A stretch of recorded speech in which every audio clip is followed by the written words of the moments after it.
president. Mis amigos migrantes, pues aquí estoy. Total catastrophe, and it is a crisis.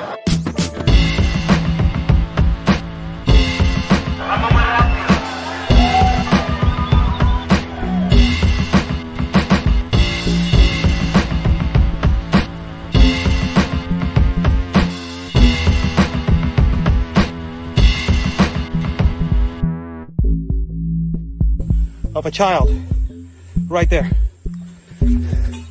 All these NGOs, you're fake. It is this, the crisis of children.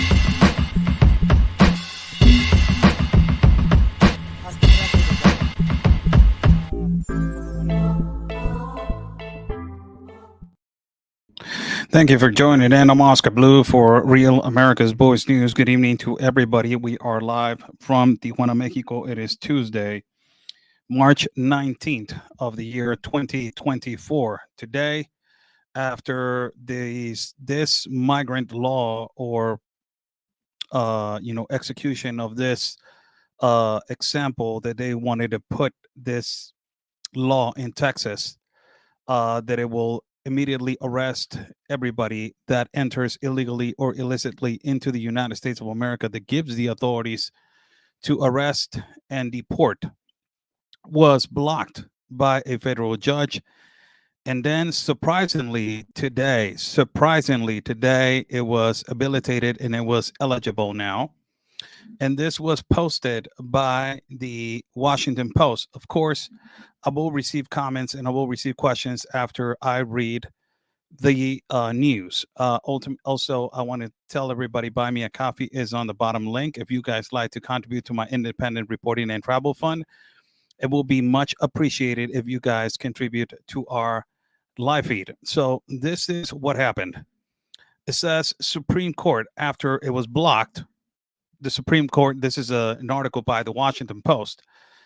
It was written by Ann E. Marimo and Arelis R. Hernandez. It says Supreme Court clears the way for now for Texas to arrest and deport migrants. Two justices urge a lower court to take further action on the law, and the lower court quickly scheduled a hearing for Wednesday morning. This was published today on March 19, 2024 at 2:23 p.m. Eastern Time. The Supreme Court on Tuesday disrupted a key element of the U.S. border policy, clearing the way for Texas to begin arresting and deporting migrants who entered the state illegally, even though the law enforcement role has historically been part of the federal government's control over international borders. In a divided preliminary order, the court conservative majority allowed the law to take effect for now, while changes to it continue in a court system. Two justices in the majority said that Supreme Court may again consider interviewing after a lower court decides whether Texas can continue to enforce the statute temporarily. Their statement appeared to have an immediate effect as the lower court quickly scheduled a hearing on that question for Wednesday morning. The law, known as SB.4.4, makes it a state crime for migrants to illegally cross the border and allows Texas officials to deport undocumented individuals through Mexico, said on Tuesday that it will not accept anyone sent back by the state, and condemned the law as encouraging the separation of families, discrimination, and racial profiling that violate the human rights of the migrant community. The statute was passed last year amid a record surge in border crossings as part of the Republican Governor Greg Abbott push to expand the state's role in immigration enforcement. The Supreme Court decision knew dissent from the three liberal justices, two of whom said the majority was inviting further chaos and crisis in immigration enforcement. This law will disrupt sensitive foreign relations, frustrate the protection of individuals fleeing persecution, hamper active federal enforcement efforts, undermine federal agencies' ability to detect and monitor imminent security threats, and deter non-citizens from reporting abuse of trafficking, wrote Justice Sonia Sotomayor, joined by Justice Ketanji Brown Jackson. This was their statements. Lastly, the measure imposes that state criminal penalties up to 6 months in jail on non-citizens who illegally enter Texas from Mexico. Anyone accused of re-entering the country illegally could face a felony charge up to 10 to 20-year sentence.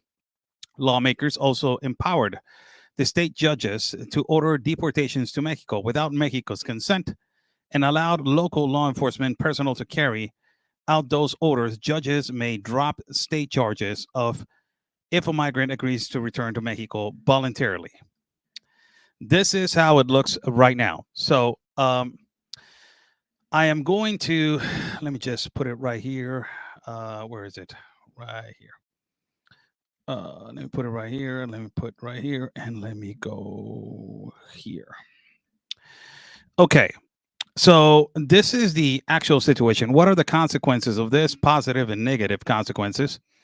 We were live yesterday talking about why the Democrats think that, for you it is illegal, but for the Democrats and the leftists and the Marxists and the globalists and everybody that works under an NGO or under the United Nations, this is not illegal. Crossing to a non-port of entry, it is not illegal. Seeking refuge and asylum, ultimately not knowing if you're a refugee or asylee, it is not illegal for the Democrats and the actual administration. Let me put it like that. The actual administration, it is not illegal. So, knowing to that factor, there was a law that we read last night about how it was enforced before. Whoever enters the country illicitly or illegally will be stopped with and be charged in a federal crime that is called illegal entry, or in ultimately, if you re-enter again illicitly through a non-port of entry, will be charged as illegal re-entry. This right here is basically enforcing what it was already a law. It is not a thing that is in particularly new. For me, it's not. For me, it's something that it was already established. But ultimately, now you have a surge of the border of people that they are claiming asylum and claiming refugee through non-ports of entry. And ultimately, that is not the process to obtain asylum and refugee. There is a process now that they gave them, this process that is called CBP app, that particularly that CBP app, it is redirecting them to obtain the possibility to see a federal judge or to see an immigration judge entering the United States of America after being allowed in or after being approved with the court date by the CBP app. When you are allowed and you are ultimately now, petitioned to go in with your court, the immigration judge will consider if he will let you in or not, or if your case is eligible, which that is the way that it's supposed to be. A lot of migrants have decided to enter a non-port of entry. Why? Because they have been accepted. And because this has been so regular and it has expanded all over the world. We have interviewed migrants inside of the Darien Gap, which these migrants, they say, I will cross through the river and I will be accepted and I will be admitted embedded. If the appointment of the CBP app takes too long, I will just hire a coyote and I will cross with a coyote through a non-port of entry and arrive to the United States and I will be admitted embedded by an NGO immediately. I will be received and then later on I will be released. These are not my statements. These are public statements that I have in interviews documented by immigrants that they have said, if it takes too long, I cannot sustain this. It's too much money. How am I going to sustain this amount of stay in the country of Mexico or in another country? Ultimately, that is not affordable for them. And immediately, the desperation to get to the other side, takes them to take this dangerous decision to put their lives on harm's way in the hands of cartel members or coyotes. Before we move on, if you guys can like the video, share the video. Come on, we got 14 likes right now. We got almost 400 people. Come on, like the video, share the video, like the video, hit that bell button on YouTube, hit that like button on Facebook, hit that like button on Twitter. Also, we're live at Twitter also. So this enforcement of this law, how is it going to affect and how they are going to effectively do it? This is another article that it was written immediately by the Washington Post. And this is basically explaining how Texas will enforce, basically, how Texas will enforce its strict immigration law after the Supreme Court ruling. So, this is how potentially they will enforce the Supreme Court ruling. So this also was written by Arelis R. Hernandez, Nick Miroff, and Maria Sachetti. It was written today at 9 p.m. Eastern Time. This was just a little while ago. This says on the bottom, it says the Texas law taking effect after the Supreme Court ruling on Tuesday up, appends long-standing norms in immigration enforcement and has sparked outcry from civil society groups worried that even U.S. citizens will have their rights trampled on. This is why the racial profiling, and it is going to be extremely difficult to to identify a migrant because of the racial profiling, particularly. Here's what to know about the Senate bill for how it will be enforced and what lies ahead as it continues to be challenged in court. So, what is the CBSB for? What is the law SB for? Before we move on, let's explain it because we need to know what is it. First and foremost, we need to know what is it. So it says the Senate Bill 4 is a legislation passed by Texas lawmakers last year to vastly expand the state role in enforcing border security. The law makes crossing into the Lone Star State through the U.S. Mexico border without legal documentation and misdemeanor punishable by up to 6 months in jail. Anyone accused of entering the country illegally after being previously denied admission or deported could be charged with a felony punishable by up to 10 to 20 years in prison. State judges have been given the authority to order deportations. Mexico and local law enforcement agencies have been empowered to carry them out. Judges can also drop state charges if a migrant agrees to return voluntarily. So, what did Supreme Court ruling say?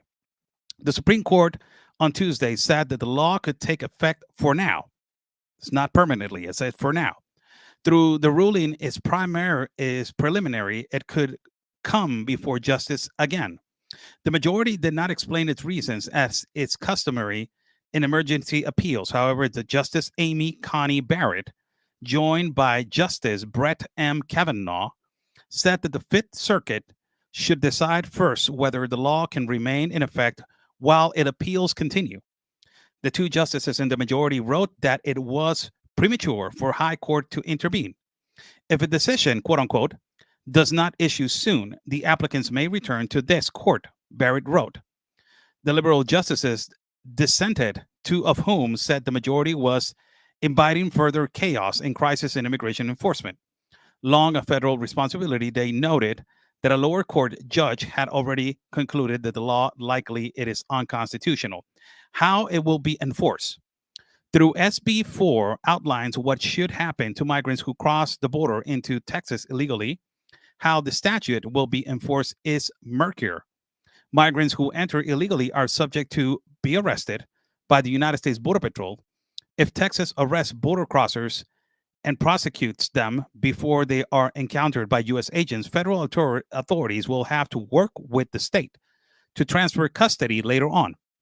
Department of Homeland Security spokesman Luis Miranda said on Tuesday the agency will not assist with enforcing of SB 4. How are immigrant rights groups responding? Advocates consider SB 4 one of the most extreme laws related to immigration ever enacted and work to fight in the court. In the meantime, lawmakers are urging border residents, including U.S. citizens, to brush up their rights. Community organizations and human rights groups are warning that the law could affect not only immigrants in Texas, but any resident of color. They have been preparing residents for months with rights workshops. Lawyers are also urging residents to carry documentation proving they are legally present in the United States or otherwise protect deportation. This is how it looks. And this is how, particularly it could be, you know, uh, from now on in effect. Now, consequences that are good, consequences that are bad. I see consequences that are good. The only thing that I see that is good is that the organized crime, and it's too late. I'm just going to tell you guys, it's too late. It's way too late. Estas son patadas de ahogado, como decimos en Mexico. These are kicks underneath the water. It is way too late to fix this, total collapse of the border. Greg Abbott could have done way much better since long time ago. Have international relations with the governor of Nuevo León, Monterrey, Coahuila, Chihuahua, to try to understand how they can undermine the situation and ultimately how can they attack the organized crime and decrease their power so they can, continue to traffic people and to abuse migrants into the United States of America. Also conduct programs so they can understand that migrating illicitly and illegally through a border, it is incorrect. This is why I have said multiple times before, when I'm in the Darien Gap, there's a campaign that says Darien, it is not a route. And I'm carrying a shirt, a black shirt with big, gigantic white letters that says in the back, Darien, it is not a route in Spanish. There's a campaign. The only government that has done a campaign consistently trying to combat the organized crime with campaigns and informative and communication campaign, it is a Panamanian government. It is Centerfront. Have you seen a campaign from the United States of America that has been released? Say no to the traffickers. Say no to the coyote. Do not take the challenge to cross illicitly through a border wall.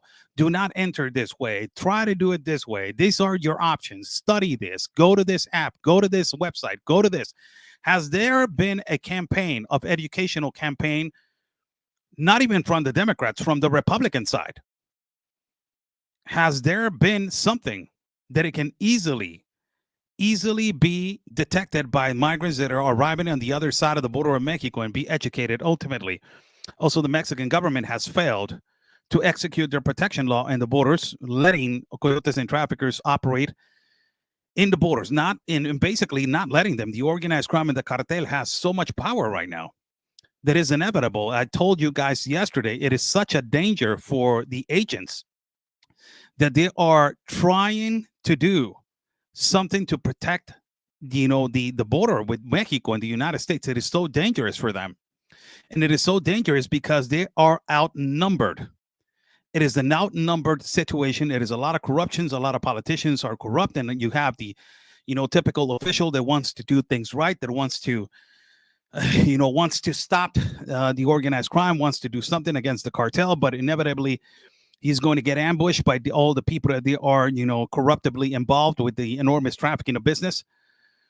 It is so much different, the situation in Mexico than in the United States, but it's almost remotely the same now, because you will see that this mass migration, it is continuing and it is not stopping through the parts of Arizona, through the parts of California, through the parts of Texas, New Mexico also, not to mention New Mexico. And ultimately, this is continuing, and your Congress leaders and your politicians and the people that they are in your precinct, they know about this. They know that the mass migration that is continuously arriving and the cartel that is continuously making millions and millions and millions of dollars. Instead of romanticizing the migration, they're romanticizing the migration instead of fixing it. So is it too late? Yes, it is absolutely too late. Is the law too radical in a way to say it? It's you did not have to put SB law. You did not have to go all the way there. Why you're going all the way there? This is what I have said multiple times before. The problem with people entering through a non-port of entry, it is the global compact of migration. And even the global compact of migration says that you have to enter documented peacefully and with a purpose. And it is completely the opposite. They're entering through a non-port of entry, undocumented, sometimes radically entering, abruptly into a border. And that is the problem. Why don't you talk about the United Nations and the global compact on migration that is effectively opening up your borders and the ones that they have control over your borders? You did not have to go to SB4. Your law already establishes that every individual that enters through a non-port of entry, it could be arrested and can be detained. But you have an enormous international authority that is interrupting for you to execute your immigration law, and it oversteps whatever you have to say because of human rights, because you already signed this international treaty. And ultimately, by signing this international treaty, your law will be interrupted and you are not going to execute your immigration law.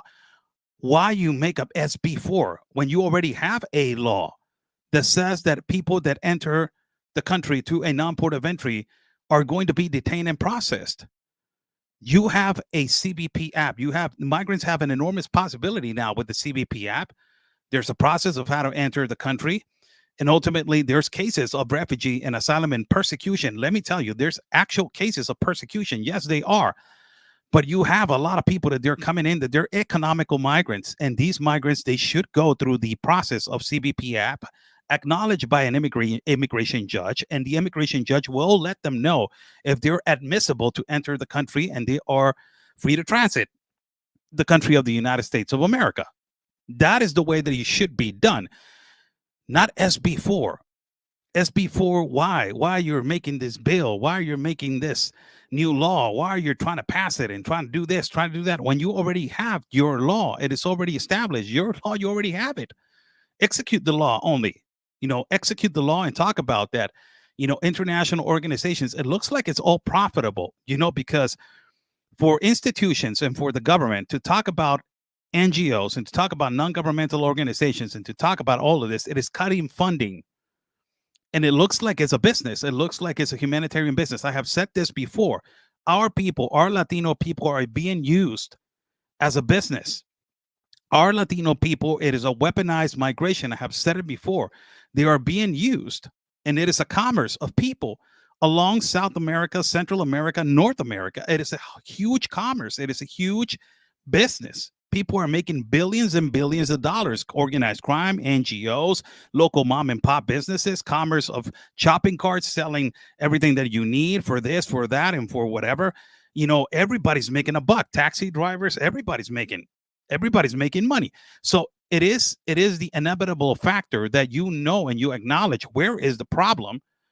And if you know and you acknowledge where is the problem, why do not cut that problem and try to create a better pathway, a humanitarian pathway, a more educational pathway, push the NGOs and push the international organizations as OIM to start doing programs and force them to try to do programs, educational programs for migrants to understand how to migrate.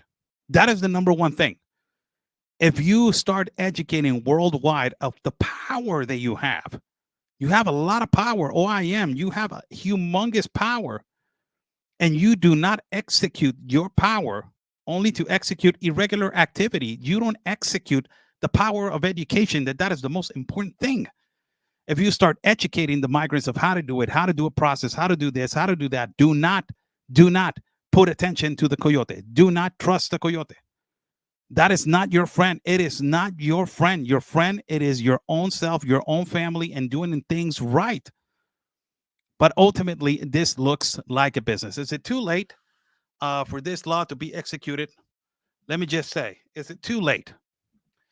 And I will say, in firsthand, it's it's a law that it shouldn't be even in the list. It's a law it shouldn't be not even listed. You have an immigration law already. Why you're not executing your law from the start? That's the problem. And it's because you've been enabled to execute your law because of this international treaty. And it is a reality. You cannot execute your law because of this international treaty. The international treaty, as I have said, surpasses immigration law, surpasses the power of law enforcement. At every state, at every border, at every country, surpasses surpasses the law. It is a reality. And now you are seeing it execute again. So how's everybody doing? Thank you so much for joining in. It is 10:08. It is 19th of March. 10:08 West Coast time. I'm in the West Coast time. I'm in the West Coast area. It is nice to say hello to you guys. Migrants are, and now you have the other problem that if the law enforcement, it is going to try, to go and more further to have empowerment and mistakenly, stop people that they are legitimate U.S. citizens, and because I'm sorry to say this, but because of the color of the skin, you will be driving your car in the middle of Texas and possibly you're going to be stopped. I'm not pandering, not romanticizing, I'm not victimizing. It is what has happened before. It is logic and it has happened in the history. This is why it came to a point that this shouldn't be happening. This should not be happening. Why? Because you had a law, you have a problem, you get that problem out of the equation, you fix the problem, and you create a more humanitarian pathway. And if you do not want to accept, that's your law, that's your country. But ultimately, the one that has created this enormous problem of irregularities and people losing their lives, people abused, it is Joe Biden and the current administration. It is nobody else. It is nobody else. It is what it is. This is the reality. And this problem has exacerbated into a point that now, look how long it took for people to acknowledge that there's a problem in Texas. You know how much of a problem there is in Arizona? Arizona has the most registered sex offenders coming in into the borders and being detected in the whole country. That is aggravating. Arizona has the second time offenders coming in illicitly, has the higher percentage of people coming in illicitly into the country detected as second time offenders of whatever crime. It doesn't even, I'm not going to go by this, and that. They already been deported, this, and that, and coming in through Arizona. It is the first state that has the highest level of people that they have been detected in terms of that. Katie Hobbs is doing also a horrible job in the state of Arizona. The state of Arizona is so dangerous right now that ultimately it is extremely dangerous. It is extremely dangerous, and it is not only the dangers that happened on the Arizona desert, but the war that has been created on the other side because the cartel it is fighting for the open border gaps and people to be smuggled into the United States of America. That is the problem. Now you have created a war. Now you have created an incentive for the organized crime to make more billions, to have more power over territory in Mexico. And you do not care about what is happening on the other side of the border. You do not care if Mexico's having a huge problem with the cartel, with the war, because there's cartels that they're fighting for these open border gaps because you have incentivized people to understand that this is a way. And now that it has exacerbated and surpassed, and then you have a huge problem. Now you want to put a law SB4 when you already have a law. You already had a law. The problem is the Global Compact on migration. That is the problem. I'm not saying I'm not totally, if the United Nations will do something about it, will actually fix the crisis instead of creating the crisis, because that's the way it happens, man. The United Nations is where a crisis is located. They have the cure, and the only ones that they can fix the cure is them. So they stay on the crisis. They stay on the crisis. It has been 4 years of this. What it has been fixed? Just tell me. What has been fixed in these 4 years? And now you want to come with a law that's named SB4, and you're trying to reinforce and not considering what Mexico is going to do. Because a lot of people are like, we don't care. They came through there. Punish Mexico. It is Mexico's fault. No, it's not Mexico's fault. It is also your actual administration who is incentivizing this, man. It is your actual administration who has incentivized this. And now people that they are in transit in our constitution, Mexico is a sovereign country. Our constitution, Article 11, says that every individual that enters our country can walk freely into our country with proper paperwork. And the proper paperwork this is why caravans are being formed, because a lot of the institutions of Mexico do not have enough paperwork to give them paperwork so they can walk. So because they don't have enough paperwork, the caravans start, doing it on their own. So the Article 11 of the Constitution of Mexico says that, individuals can walk freely into our territory. our territory. It is all the way to the limitations of your borders. It depends on you what you're going to do and what your government it is doing. It is allowing this to continue and exacerbate and continue and continue. It has created a market. Now the deportations are going to happen, and let's see what is going to happen because Mexico does not have the infrastructure to sustain this massive deportations, and ultimately not Coahuila, not Matamoros, not Monterrey.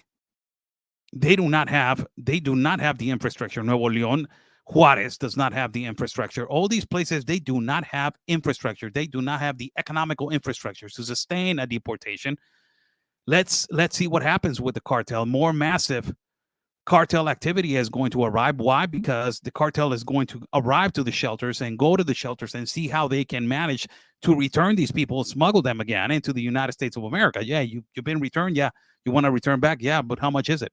I want to be secure. I don't want to be here. That opens another market. That's why you got to be careful with mass deportations. Like, you're going to create another market. You have to have, Greg Abbott has done a horrible job on communicating with the authorities, and I don't care what everybody says. I'm looking at it from this side, from the side of Mexico and Central America. He never had a dialogue with no governors of the other country. You're not an imperialist, man. You're not in a seat that you can say I will do whatever the hell I want, and I don't care about the other countries, man. The state that has allowed more trafficking, it is your state. You have to be professional. You have to be a governor. You have to have international relations with the other states of Mexico and sit down with them and say, hey, buddy, we have a problem. This is the problem that we have. We have a lot of people that they're coming in and they're claiming asylum and refugee. You have a lot of people that we have a lot of men, a lot of, military age men, but also we have a lot of families that they're fleeing persecution. So what's going on with your borders? Why you're not doing anything? Why you're allowing these people to traffic? Why this business is being allowed? What's going on? What do we need to do? Never sit down on a conversation to execute the law, to try to force Mexico also to act and to ultimately combat the organized crime, not combat the migrants. It is to combat the organized crime. Get it cleared. Not to combat the migrants, because the migrants are being used for a political purpose and propaganda, but to combat the organized crime. The number one thing. Somebody saying, Oscar, Abbott did have a dialogue with governors with other states. Yeah. Do you know what what dialogue was? Do you understand what dialogue was? Let's create an operation that it was Operation Window, or I don't even know what the hell the operation was. Do you know how much it lasted on Texas? It lasted 2 days on Eagle Pass. They did a whole operation, put automobiles on the other side and on the other side of Mexico. Not even a week it lasted. Then after that, all went back to normal. What a great dialogue. It was a great dialogue. My God. You should sit down with governors and arrange this problem. This is how problems are fixed. This is how problems are fixed. Somebody saying, are you telling me the police of the world, America, that America is a continent? First and foremost, it is the United States of America. America is a continent, just to let you know, cannot police their own border. I'm telling you, yes, they cannot right now. It is being surpassed. Every authority, it is being surpassed by the organized crime. Really, it is. And it is sad to say this, but now it has become processing instead of detaining the individuals who they are, presumably crossed illicitly into the United States of America. Before it was detention, now it is processing. And that has completely changed. So many things that could have handled before.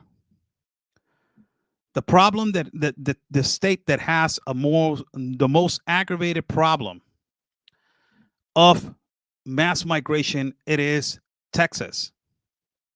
And it is a Republican who is in charge of that state.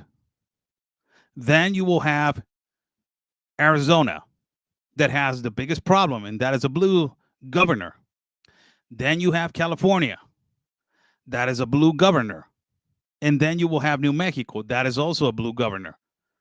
But the state that has the biggest trafficking problem, the state that has the biggest massive influx, the state that has the biggest operandi by the cartel on the other side of the border, it is all the borders with Texas.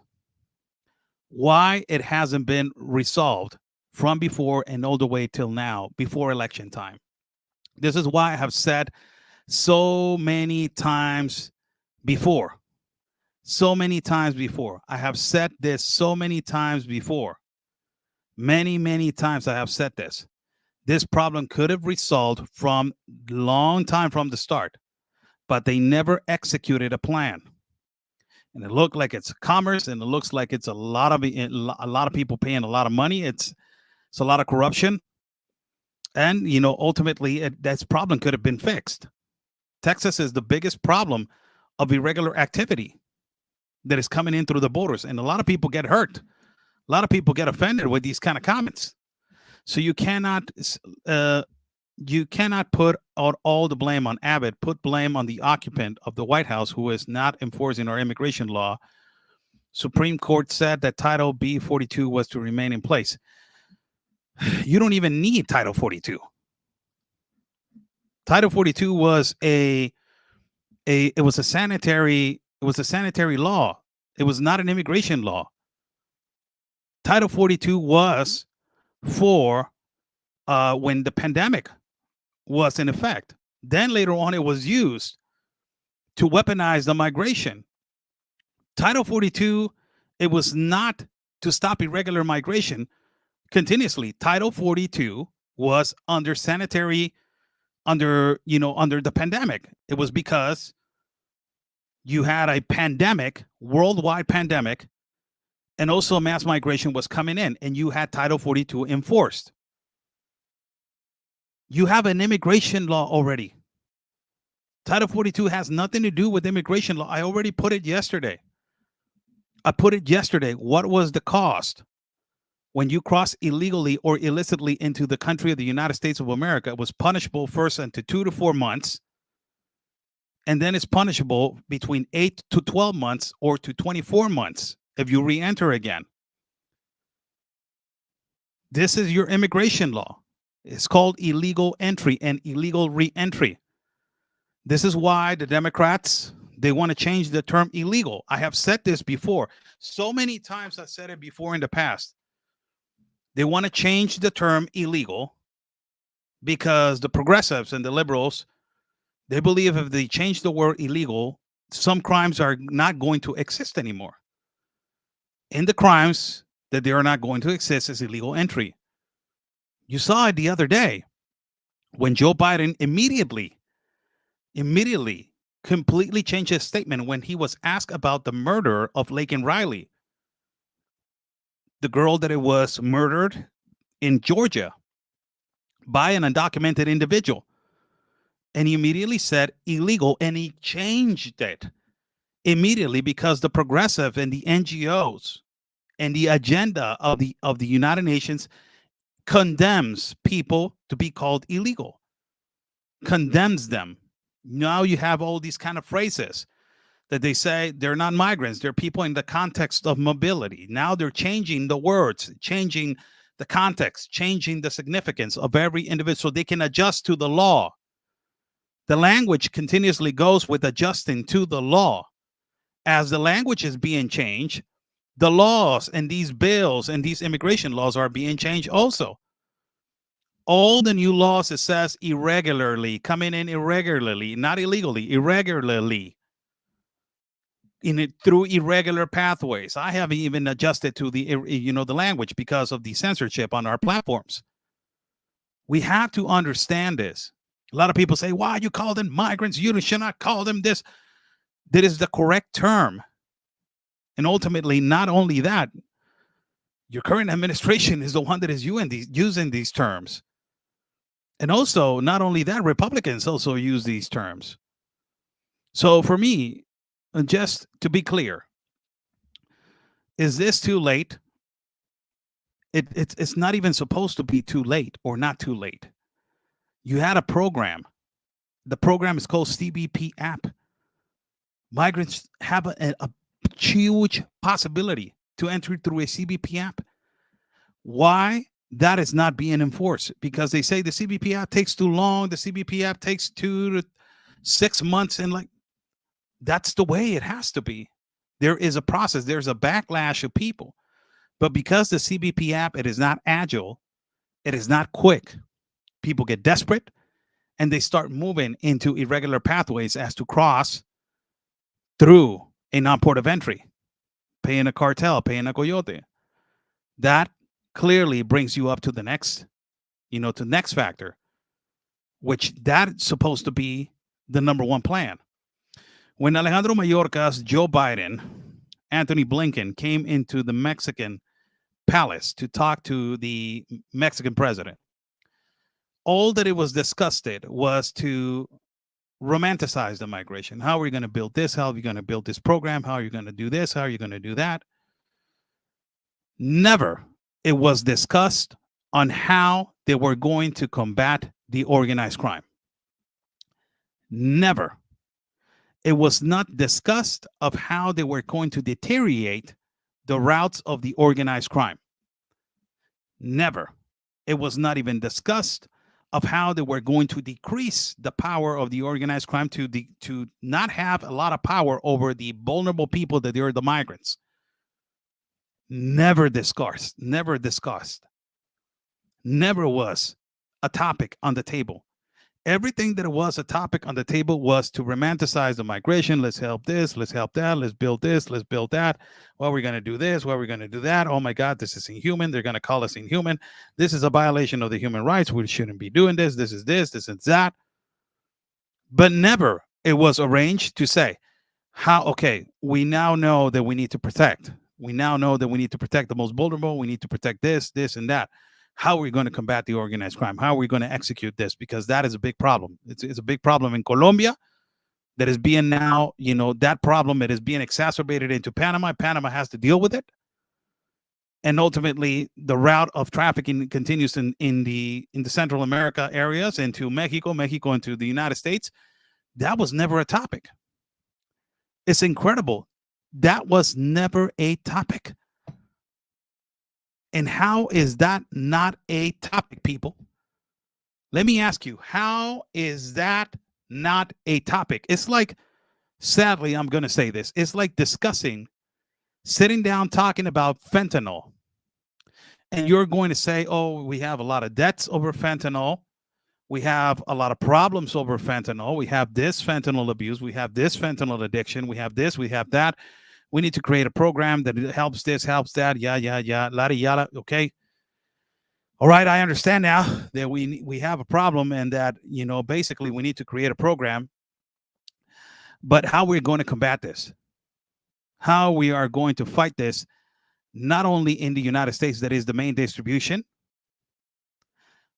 and also in Mexico, that is the main source of a mule to bring it into our country.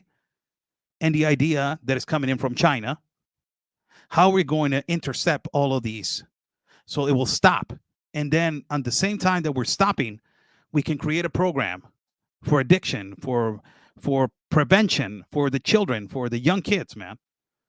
Let's create laws that if you abuse this drug, you will be punished. Also, if you get caught, so on your conscience and on your brain will be like, I cannot take this because if somebody catches me, I will be punished and I will be something, a solution. I'm just giving hypothetical examples. Don't take it out of context. But it's exactly a copy paste example of, imagine going and talking about the sensitivity of the problem of fentanyl, and you're not even touching on the topic that is attacking and how you're going to completely eradicate the problem of the distribution and the distribution and the demand, the buy and the demand, and the cartels. Why nobody's talking about that? It is exactly when Joe Biden, Anthony Blinken, Alejandro Mayorkas sit down with the Mexican president, romanticizing over programs, and they never talked about how they can decrease the level of trafficking and the dangers that the migrants are going through, putting their lives in the hands of these people. Never was discussed. And now you have this, how Texas will enforce its strict immigration law after Supreme Court ruling. Why it had to come to this point. Why it had to come to this point when you had a political candidate way before, when he was debating the past president, Donald Trump. And in one of his debates, before I move on, I'm not a Republican, I'm not a Democrat. I consider myself not even a conservative, a libertarian, possibly. And ultimately, I believe that migration is a human right, but there's laws, and we need to obey those laws and processes to migrate. That's what I believe. With that being said, I will move on with the next topic. So imagine, you have this debate. It was a red flag immediately for the American people, for everybody to understand what Joe Biden said on that debate. And it's recorded. And I don't know if you guys remember, but Joe Biden says migrants need to search the border. He said it 2 times. We need them to search the border. Search the border. He said it 2 times. Nobody's putting attention to that. That critically had an effect. On the next 3 days, a caravan was formed in Central America, and more than 9,000 were stopped in Guatemala. That was a red flag.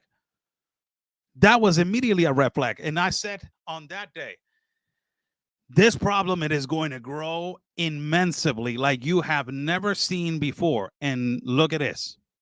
Look at this problem. Huge problem. A lot of people have lost their lives. A lot of women have been abused. A lot of children have been abused. Men have lost their lives in places like the Darien, Central America, and places like Mexico in the desert, being kidnapped by the organized crime and tortured.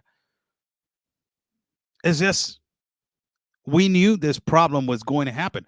Why it never got fixed, why it was never addressed by the Republicans, that they have not done anything but just block also solutions, and Democrats, that they have only brought to the table the most incompetent ideas of how to control the mass migration, because they're part of it, because they're part of the global compact on migration. So none of the two have sat down and said, yeah, here is a solution. It's always like they block, we agreed, we not agreed, they block, we agreed, we not agreed. It is just, it is common sense. I'm just, from a foreigner, from outside, I'm just reading what is happening in your country, and this is what I see. This is what I see continuously. It is just block, no, block, no, block, no. It's the way it is. How's everybody doing? Thank you so much for joining in. I'm Oscar Blue for Real America's Voice News. Thank you so much for joining in. Let me take this article out of here. I have 10, 12 minutes that I can answer your questions. There's a question right here on X. Mr. Cheese Buster. Sorry to mispronounce your name. How is the Chinese immigrant you met in the Darien Gap? Is his wife doing better? I don't know. I haven't had a contact with them.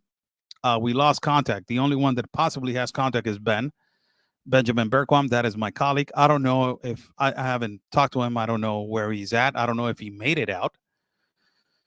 That story was really touching, man. Really touching. The Chinese, that it was being persecuted because he's a Christian by the CCP and Xi Jinping. And he completely goes on the record saying Xi Jinping, no, no, no. He says bad, CCP bad. Continuously says it multiple times. So I don't know how he's doing.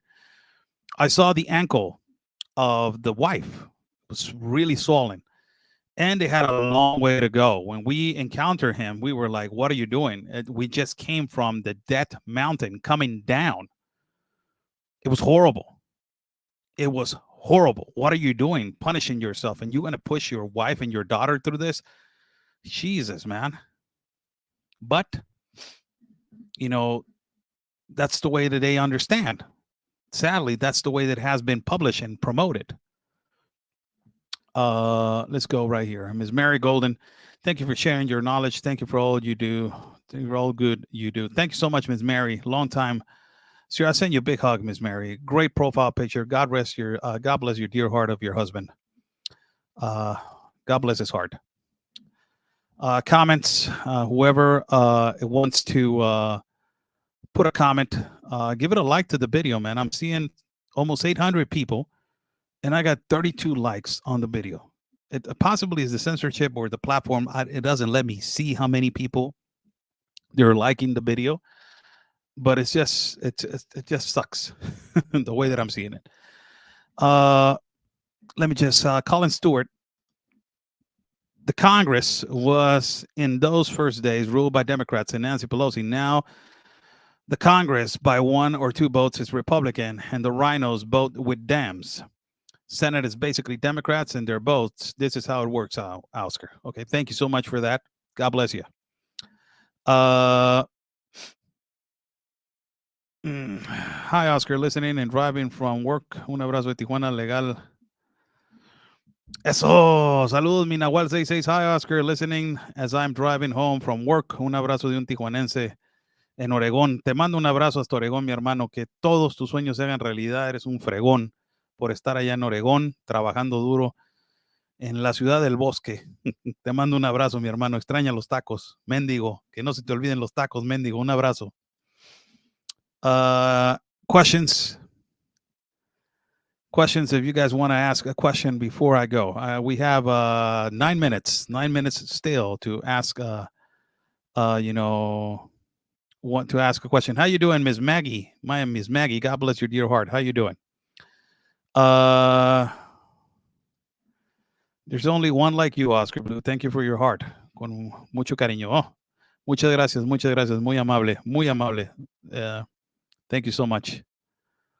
He hates any life. No, it keeps him alive. And un abrazo desde Colorado. A big hug all the way to Colorado. Thank you so much. What is the Darien Gap still just as bad this last time you went? Yes, it was still as bad. It was really bad. It was not nice at all. We went up to this mountain that is called the Death Mountain. We have gone up through different mountains, and this was one of the mountains that we wanted to go in also, and in the Darien. We went up there. It's not, it was not like the first one. The first one was extremely difficult. The most, I think that the most big problem the biggest mountain that it was a much difficult one was the first journey that we did, but this time it was really bad. Also seeing people, it's inhuman, man. All this is inhuman. It's crimes against humanity. You cannot put people to migrate through these places. It's our people, man. Our people are being used, and it's sad, and it pisses you off that our people. I'm a Latino, man. I'm a Mexican citizen, and it pisses you off that we are being used in this way instead of creating a better opportunity in our countries, a better economy. Corporations, they need to create better jobs, pay good salaries for our people, not take advantage of making 3,000%. These international corporations making 3,000% of it and taking advantage of our people. It's just so bad, and it pisses you off, and it makes you so upset. We shouldn't be going through this. It's inhuman. It is completely inhuman, and it is completely fabricated now, and it is understood that it's being weaponized. It is understood.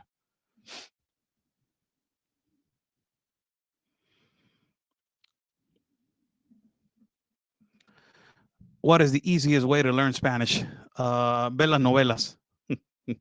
Watch some novelas. You will learn there. Your thoughts on Haiti and the Haitians about flood Florida. About to flood. That's we don't know if they're about to or not. But it's a crisis, and this crisis started when the Clintons, they took advantage of Haiti. These are United States Politicians. A lot of people are going to say they're Democrat, Oscar. They're U.S. citizens. These politicians from the United States of America, Democrats, let me label them Democrats, they stole all the money from Haiti. They completely destabilized Haiti. And Haiti should not be going through this. It's just look at what is happening right now. The gangs took over. It's like what Nayib Bukele, and also Nayib Bukele, the president of El Salvador, put a petition to the government of Haiti to say, this is how we can resolve it. I can help you resolve this problem. I can help you do it. If you want me, I can help you to do it. But, you know, nobody responded from Haiti. So it's it's bad. It's really bad. And the Haiti people are the ones that I have encountered in Tijuana. They're beautiful people. They're hardworking people. Uh, you know, uh, they're beautiful people. They're hardworking people. All the people that they have been arriving over here in Tijuana. Tijuana is a multicultural city. It's a migrant city, and all the people that they have arrived from Haiti, they're beautiful people. They're hardworking. They some of them they graduated from college, got married, have local businesses. The problem is how this business is this huge smuggling trafficking business that completely disrupts the mind of the migrant, and when they arrive to the place that they want to arrive, it is completely exhausted and stressed, and you want to take advantage of me again and all this kind of stuff. It is just so bad. The way that this immigration is, it is so bad. No, the crisis. Let me just somebody commented back here. Crisis began since Truman. Hell, even from 160. Mexico should have better politicians to speak for the rights and salaries for working in these factories. Mexican people should have better politicians to speak for their rights and salaries for working in these factories. Yes, you're right, because you will. I will tell you something, and I have said this example so many times. I have talked to people that they study economy and all this kind of stuff, and they give me exactly, at the end of the day, I always give hypothetical, simple examples, and I will tell you, corporate America rules the economy of the continent of America, and what corporate America has done. It's capitalism. I'm a capitalist myself, but capitalism needs to expand more to help more people. And I will tell you how it is. I have set this example so many times, and this happens on every international corporation that has arrived into our countries, into Central America and South America. Let me tell you how it is. If you have a Carl Jr. on the United States side, and you go and ask for a combo of $6 with a burger and some fries, but the weekly salary of that individual goes up to $20 an hour in California. Got to be kidding me, for flipping burgers. The cost of living in California is hugely expensive. I understand that, but look how the corporation that is adjusting to the salary and to the living of the individual. When you come over here to Mexico, you will go to the Carl Jr. and you will actually see the price of the burger, and it will actually be almost remotely the same as $6. And you go to the cashier and you ask, how much are you being paid? And they say, I get paid 2,200 pesos. That is around $110 per, or $120 per week. How is that possible? How is that possible? And the cost of living in border cities, it's extremely expensive. These corporations, they don't adjust the salary. They don't adjust themselves to the economy of the cities and of the states. And then the living that is surrounding these big manufacturing companies, the cost of living, it is so high, and it is dangerous. You don't have great schools. You don't have, infrastructures that, and it is all because of the corruption also of Mexico, because Mexico is making a lot of money letting all these international corporations work over here. Somebody's making a lot of money, and it is on both sides. You have Chevrolet, you have Mazda, you have Ford, you have all these companies that they do manufacturing of automobiles, and they work over here. And you have an engineer, you have these engineers that they make 5,000 pesos a week. That is almost $250, $300 per week, when they should be making a better cost of living. If you are internationally making all these automobiles, I understand the buy and the demand, but ultimately we have to come to a middle point where you cannot be taking advantage of people like this, man, and making also 3,000% of of the price. Look at this.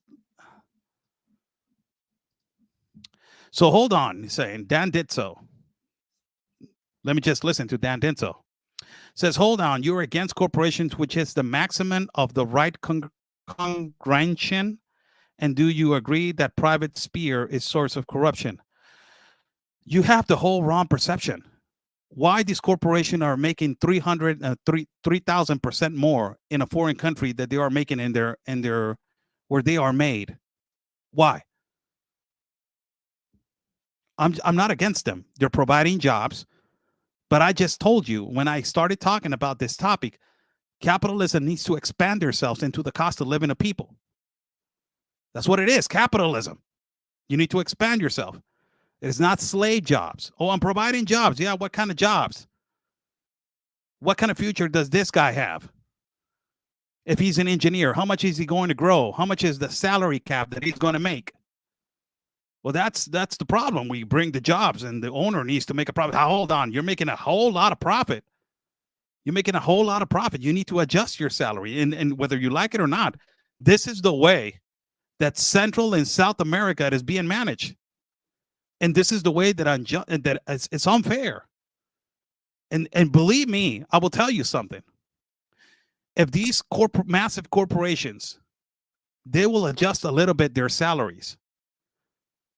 Believe me, these people will not leave their land. These people will not leave their land. They will not leave their land at all.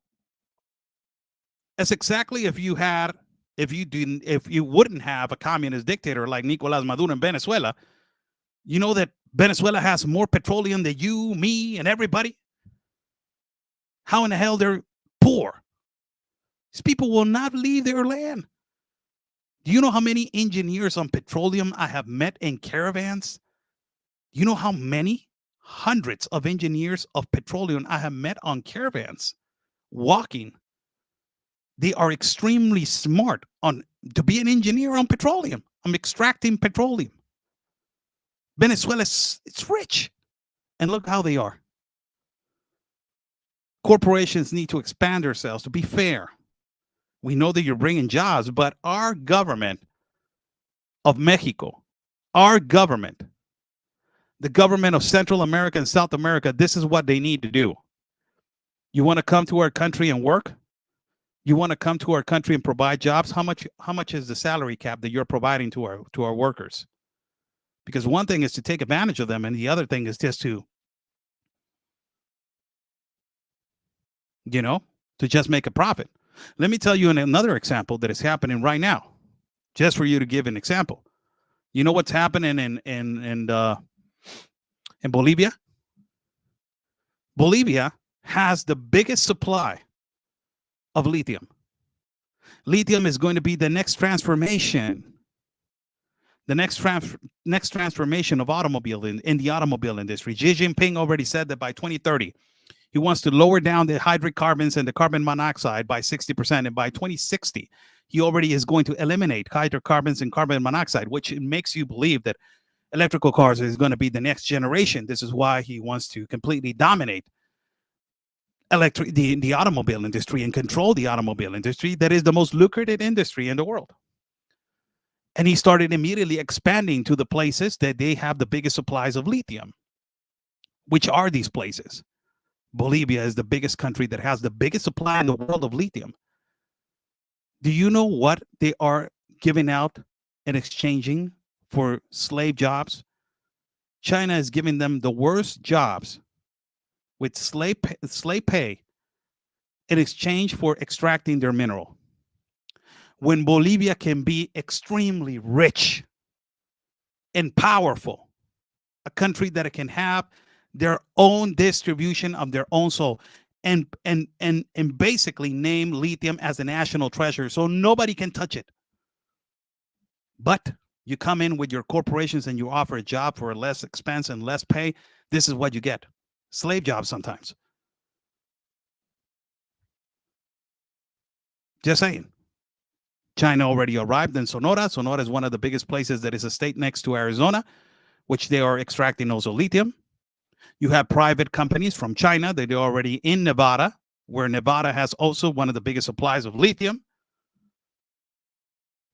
Why we are exchanging these horrible jobs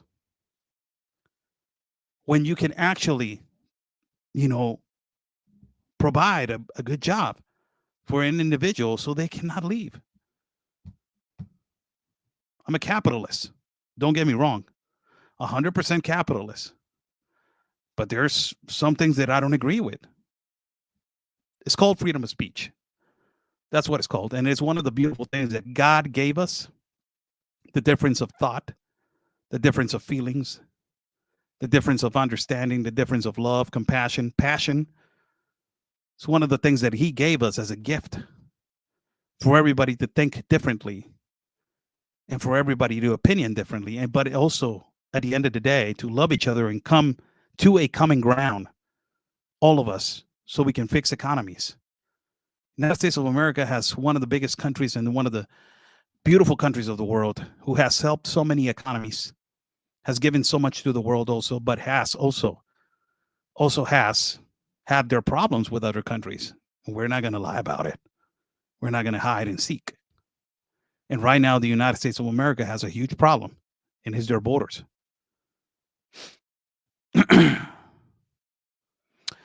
We have right here a comment. Well, because the United States of the gringos has pushed free trade agreements that were uneven against Central America and Mexico, played a role in that. Yes, that's what I just discussed. And a lot has to do with the corruption that it involves the countryman, because we have corrupt politicians. If you know it's not the entire fault of the corporations. Let me tell you this: it's not the entire fault of the American corporations, because the American corporations, they come and they offer you a job, and they tell you this is how much I'm going to offer you, and this is how much the pay is going to be. But it depends of the acceptance of the international trade that is on the other side of the country. If the country accepts that, well, he just basically he sold his, you know, he sold out for a better offer. And it has happened before over here in Mexico, where the accounting that let in Walmart, they knew that he took a chunk of money because he let in Walmart into our country to operate and to basically, create so many Walmarts in our country. It's what it is. I believe that if we adjust to the low income and make it a better income, a lot of people will not leave. A lot of people will not migrate. A lot of people will stay in their country. There's this is another way to create a less, a less dangerous migration for our people. It's a less way to create that. These international corporations that they hold the spider web are the ones that they control the economy, plus the banks.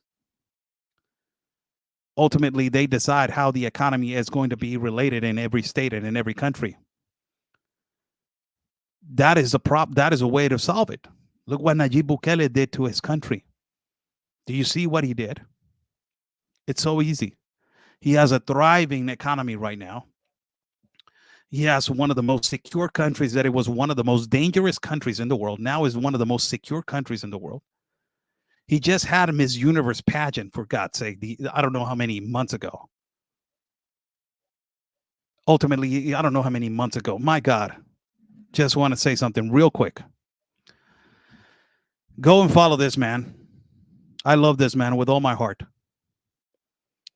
He's my mentor, and I miss him like hell. Go and follow this man. His name is Chuck Colton. He's an international war correspondent. So many years of experience, so many books he has written. He's an incredible man, incredible Christian man. He has taught me so many things about life. I love you, Chuck. Thank you so much for everything that you have done in my life. This is I believe that, fairness. I just landed in Athens and you came up on my screen. Say hello to Aristotle over there, man. You're all over the world. I wish one day I'm gonna be like you, man. One day I'm gonna be like you. It's not up to my standards. You know, how's everybody doing? Thank you so much for joining in. God bless your dear hearts, every single one of you that is listening. We got almost 800 people through all the platforms that I'm going live. Uh, and it's nice to say hello to you guys and nice to talk about these topics. I'm a free thinker, and I respect every single opinion of every single one. I think that there is a point right now of our lives that it is not about blue, it's not about red, it is about God. I believe that this is all in the Bible. Whoever believes in the Bible, whoever does not believe in the Bible, it is it's a spiritual warfare. We're living on it. Really, we are. And I have declared myself in this way because I'm not no political party. I have said it since the start. Since I started broadcasting, I started saying to everybody, I'm not for no political party. Even in Mexico, I said I don't favor no political party in Mexico. I don't like political parties. I have always been an admirer of that. Is my idol right there on the back, the guy with the horse. That is my idol. His name is Emiliano Zapata. He was an indigenous revolutionary who fought for the rights of the indigenous and the land of our people. And he did not have a political party. He was not a communist. He was not a socialist. He was just a revolutionary man who stood up for what he believed and defend the poor against the oppressive. And I relate myself to him a little bit. I'm not like him. I'm never going to be like him. That will be crazy. But I relate myself, my thoughts, my heart like him. So I don't believe in. I don't belong to no political parties. Which they drive me to one side, the Republicans, and whatever you want to say. I always declare myself as a non-political individual, non-political party individual. But I have said this multiple times. Uh, I said this multiple times. I'm Team Jesus, man. First and foremost, the most beautiful man that ever walked this planet. His name was Jesus Christ, Jesus of Nazareth, and I'm his team. With that being said, I declare myself independent of all thoughts. Last comment before I go. Ed Reynolds, Oscar, I know you support Ukraine, but don't you think Haiti being in our hemisphere is way more important to do an intervention? Why you want to Why you want to do an intervention? Why you want to do an intervention? I think it's clear present danger for all of us. Why you want to intervene? Every time that the United States has gone into another country has been destabilizing. What happened to the Middle East? I'm just being clear. What you need to do and what other countries need to do is to, and Nayib Bukele, the president of El Salvador, I just said it right now. He offered to go into the country and fix the problem.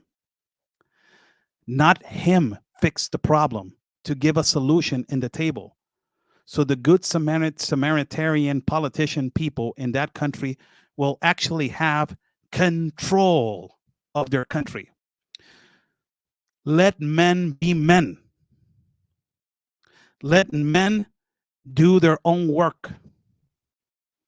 You're not trying to give a plate of chicken already grilled and seasoned to the people.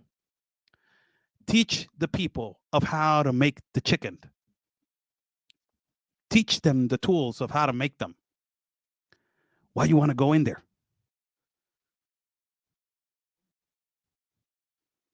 Why you want to go in there?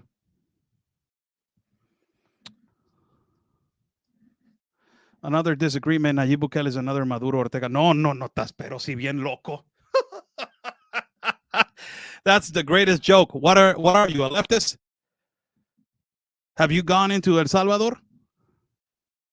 I have gone in there. Have you talked to every average people?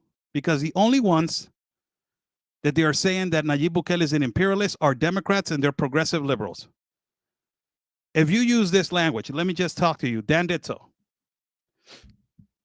Just say yes or no. If you use this language, you're part of the problem. Let me just tell you let me just tell how a progressive liberal defends himself. And let me just tell you how it is. All right? Because if they have their vocabulary book, and this is their vocabulary book of defense. This is their defense mechanism. This is their defense mechanism, because if you have gone into El Salvador, I have gone into El Salvador and did a report. I have talked to taxi drivers, people that they live over there, and all of the people are extremely happy with Nayib Bukele. Why you're not thinking about what the people think? Why you're thinking about what imperialistic politicians think? Why? Why you're thinking about that? So if you use this language, let me just refer to you before we move forward. If you use this language, fearmonger, creating hysteria, fearmonger, creating hysteria,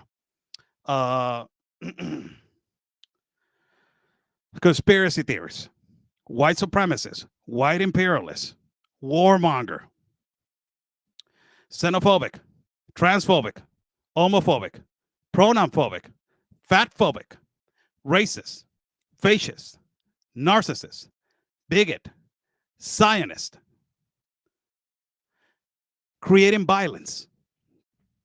If you use this vocabulary book and if you're in that circle, that everything that you consider outside of the box, it is that, you're the problem. Now, I can tell you, he's not a dictator. You're considering him a dictator. He's not. All of the people of Nayib Bukele, more than 89% of the people on this election voted for him. How can you call him a dictator when you have almost 90% of the population voting in favor of him? How? How can you call him a dictator when he has fixed the violent problem in that country? How can you call them a dictator when he has given the power to law enforcement so they can execute the law and give security to the people?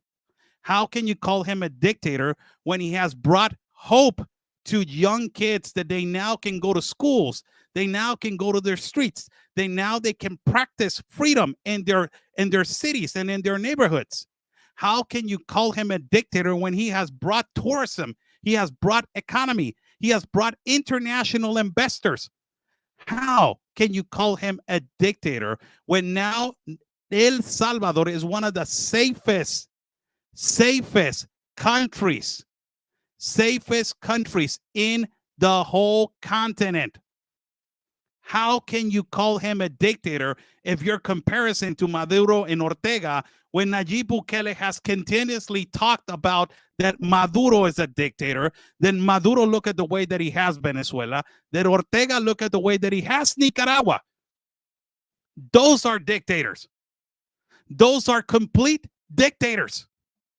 Look at the way that the economy of Venezuela, compare it to the way that El Salvador is right now. Of course, the gross domestic product on both countries is humongously different. But let me just tell you, the difference can go by state and by state if they copy paste what he has done.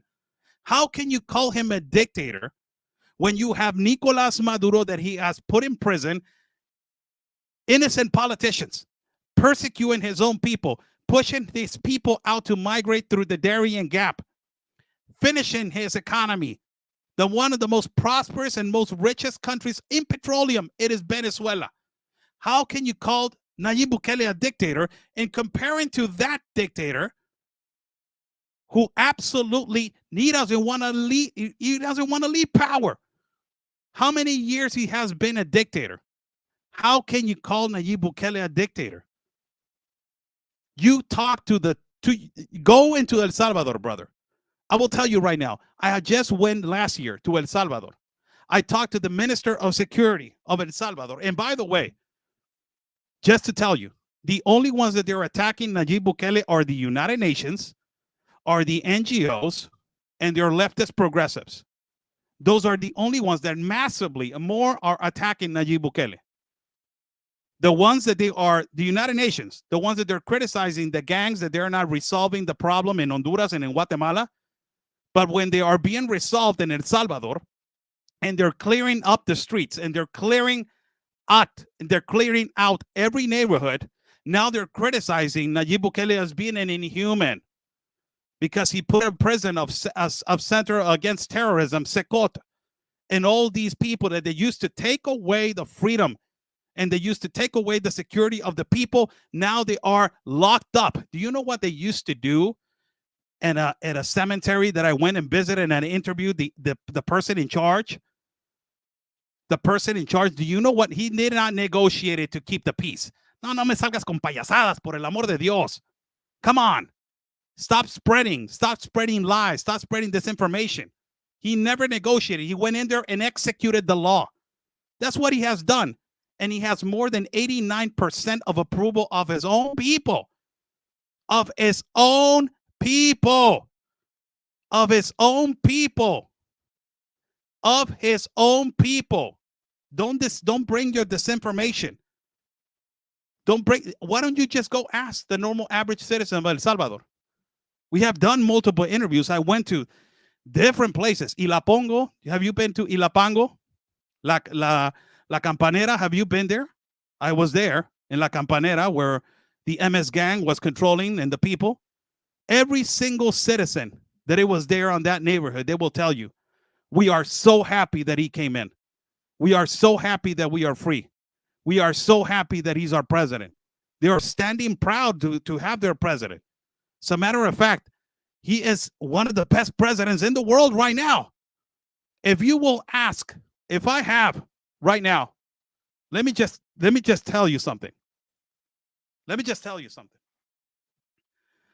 Do we have Venezuelans in the live feed? Press 1 if we have people from Venezuela on the live feed. Just press 1. I want to ask a question to the people from Venezuela on the live feed. If we have people from Cuba on the live feed, press 1. I want to ask them a question. And I have always asked this question to every single Cuban and to every single Venezuelan. Always I have asked this question. Always. If you're from Cuba and if you're from Venezuela, press 1. Press 1. If you're from Cuba and if you're from Venezuela, press 1. Every single Venezuelan that I have asked on multiple caravans, walking with thousands in the middle of the Darien Gap. Also, every single Cuban that I have asked continuously, every single Cuban that I have encountered in the middle of the Darien, I have said this and I asked them, do you prefer Nayib Bukele in your country? And every single one has said, yes. We want a Nayib Bukele in our country. We want him. That's what they have said. Enough with the populist left. Let me just go to another comment. Jonathan Salgado, your government isn't doing that because immigrants don't want to face your criminal regime. They will here because our benevolence no more. I don't even understand what you wrote. It's really difficult to try to read comments. It's really difficult to try to read comments like that when they are really hard to understand what they're writing. Really difficult. Thank you so much for joining in. I'm Oscar Blue for Real America's Voice News. It is 11:07. My God, it's so late, man. Chico de la jodida. I have already expanded. Buy me a coffee is on the bottom link. If you guys like to contribute to my independent reporting and travel fund, buy me a coffee is on the bottom link. This is the way I talk. This is the way a lot of people say, why you get mad, Oscar? I'm not getting mad. This is the way I talk. I have always talked like this. I don't know why people are getting upset with me, man. This is the way I speak. This is the way I talk. This is the way I say things. A lot of people on the right, they don't agree with what things that I say. At the end of the day, we are all human. We are all, if you're a Christian, I'm a Christian, and we believe in God, that is the only thing that we are always going to agree. Jesus is coming and Jesus is the salvation. That's the only thing that we are going to agree. If I talk to a Jewish individual, I respect him because he believes in the Creator. He believes in God, whether he believes differently, but he believes in God. If I talk to a Muslim, I respect him because he has a religion and he's devoted to his religion. And, you know, that's the way it is. I respect them. I respect their religion. I don't get into that topic. It's in your constitution, freedom of belief. It's in your constitutions. It's on my end. I believe in Jesus, and I'm Team Jesus, man. Leave it alone. So I respect you. I respect everybody, whoever believes in whatever they want to believe in. Even if you want to believe in a rock, go ahead and believe in that rock, man. That's what I say. Thank you so much for joining in. Whew, tired, exhausted. 11:09. We had a really difficult day today and yesterday. Personally, I had a really difficult day yesterday and today.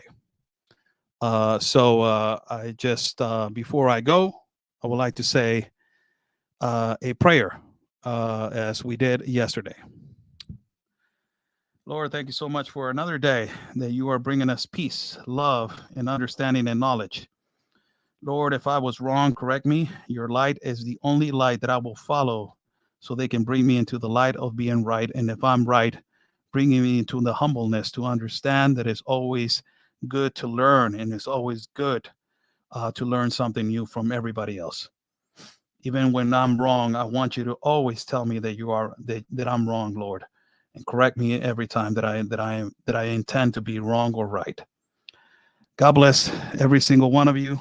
Lord, God bless the poor. God bless, protect the migrants that are migrating right now through the Darien Gap, that they are going through this horrible journey. Stop this treacherous journey. You're the only one that can bring that light, Lord.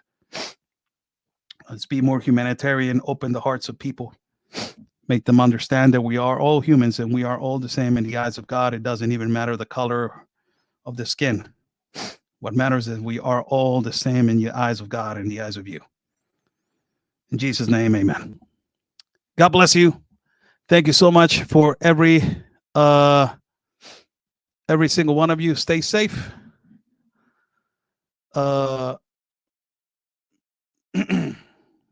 Protect yourselves. Do as much as you can. Value life, because we never know.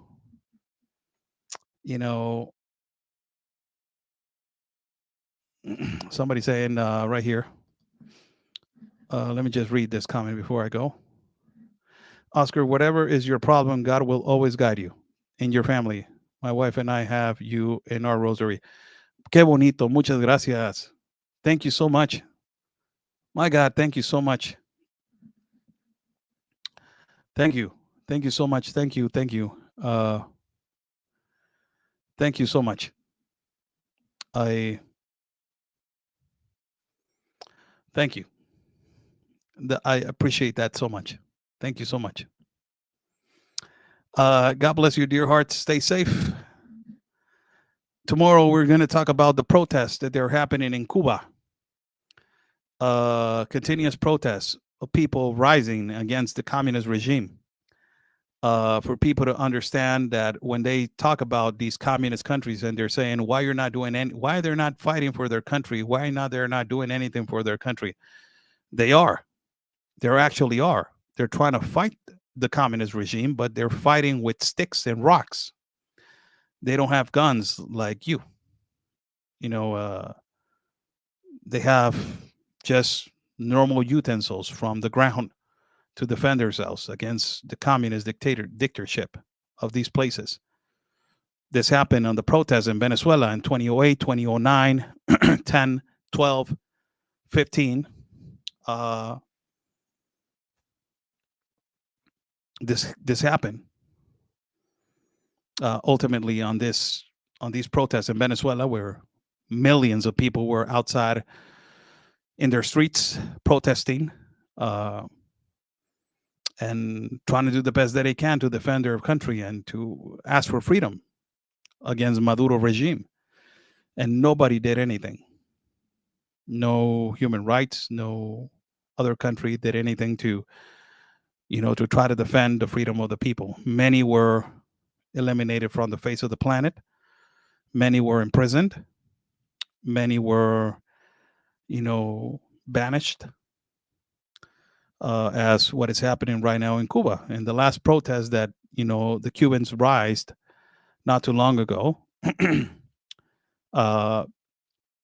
Cubans fought with all their heart. But the regime attacked them. Many of them, they disappeared. Many of them, a lot of people cannot say anything because their family members, they were banished. Let me use that word. And some of them, they were imprisoned.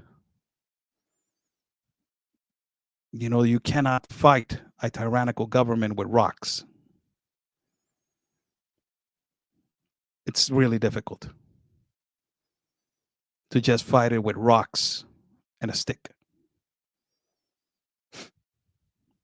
That's what communism will do.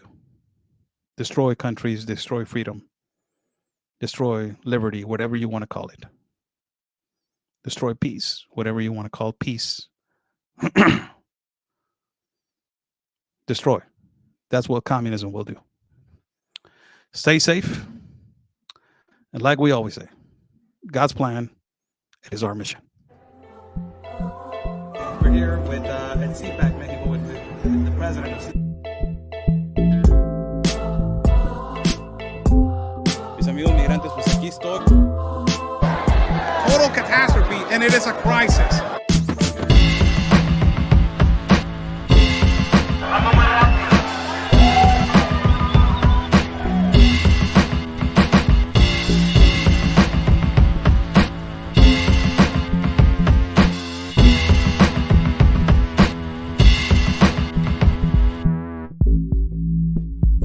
Of a child right there. All these NGOs, you're fake. It is this, the crisis of children.